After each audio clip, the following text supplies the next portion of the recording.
ሰላም ሰላም ጤና ይስጥልኝ እንዴት ናችሁ አማን ናችሁ ሆይ ያገር ሰው ባርማሽላው አማን ናችሁ እኛ ደግነን ምን አለብን እንግዲህ እነዚህ የምታዋቸው ህፃናቶች የምታዋቸው ባለፈው በወለጋ ላይ በደረሰው ጦርነት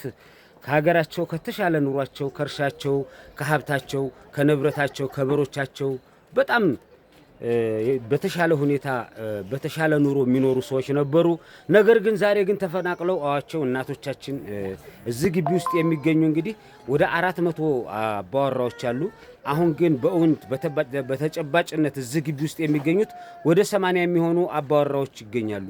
እና እነዚህ ሰዎች አሁን እርዳታ እንኳን ከተረዱ 5 ወር ላይ ይገኛሉ 5 ወር ሙሉ ምንም አይነት እርዳታና ምንም አይነት ድጋፍ አግኝተው ያቁም ስለዚህ ማንኛውም ባለሀብት ይሆናችሁና ያገሬ ሰው ለኔም ወገኔ ነው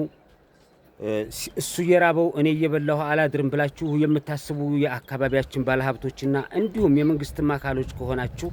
5 ወራቸው እርዳታ ካገኙ ሁላችሁም በቦታው ተገኝታችሁ መጪው ወር ረመዳን ነው የሰደቃ ወር ነው ሁላችንም ተጋግዘን የምንኖርበት ወር ነው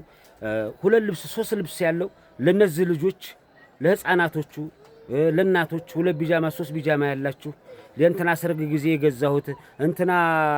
የእንትና ምርቃን ጊዜ ገዝቼው ወይኔ ሱፉን ሰቅዬ ቁም ሳጥን ውስጥ ስታውን ለብሻው አላቅም ይሄ አይደለም ይበጀንኛል ለነገ ቤታችን ዱንያ ነውና ለነገ ቤታችን መቆፈር መቻል አለብን ለነገ ቤታችን የተሻለ ነገር መስራት መቻል ስላለብን ልብስም ያላችሁ እዚህ ሀርቦ ማክሰማ ግቢ በመምጣት እነዚህን ህፃናቶች ያየ ነገ የሚፈጠረው ነገር አይታወቅምና ለነዚህ ህፃናቶች 3 ልብስ የልጆቻችሁ 3 ልብስ ካለ አንድ ልብስ እንኳን ብትሰጧቸው የተሻለ ነገር ነውና እርዳታ እንኳን ካገኙ 5 ወራቸው ነው መርዳት ለምትፈልጉ ሁሉ ልክ እንደ ደብረ ብርሃን ተፈናቃዮች እነዚህንም እርዳታ ብናደርግላቸውና ድጋፍ ቢደረግላቸው ብላችሁ የምታስቡ ጥሩ ኢትዮጵያዊ ካላችሁ ኡት እዚህ የሚኖሩት እዛ አካባቢ ውስጥ ነው በየቆርቆሮ ቤት ውስጥ ነው መጠለያ ተሰጥቷቸው እዚህ ነው የሚኖሩት እና እነዚህን ሰዎች መርዳትና መደገፍ የምትፈልጉ በሙሉ ድጋፍ እንድናደርጋቸው ስል በአክብሮት ጠይቃችኋለሁ ኸይር ያገሬ ሰው ደግ ስራ ለራስ ነው ስራ ጋዲ ነው ኸይር የከሰበ የነገ ቤቱን ያበጃል ኸይር ያልከሰበ ደግሞ ወጥመዱ ይገባል እና ሁላችንም ተባብረን ወገኖቻችን ናቸው እነዚህ በቃሉ አካባቢ አርጎባ አዳሜ ምናምን የሚባለው አካባቢ እንግዲህ ተወልደው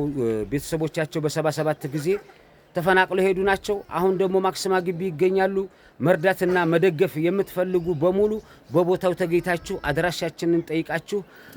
መርዳት የምትችሉ መሆኑን በግልጽ ያሳወቅን ኸይር ወዳችኋለሁ ያገር ሰው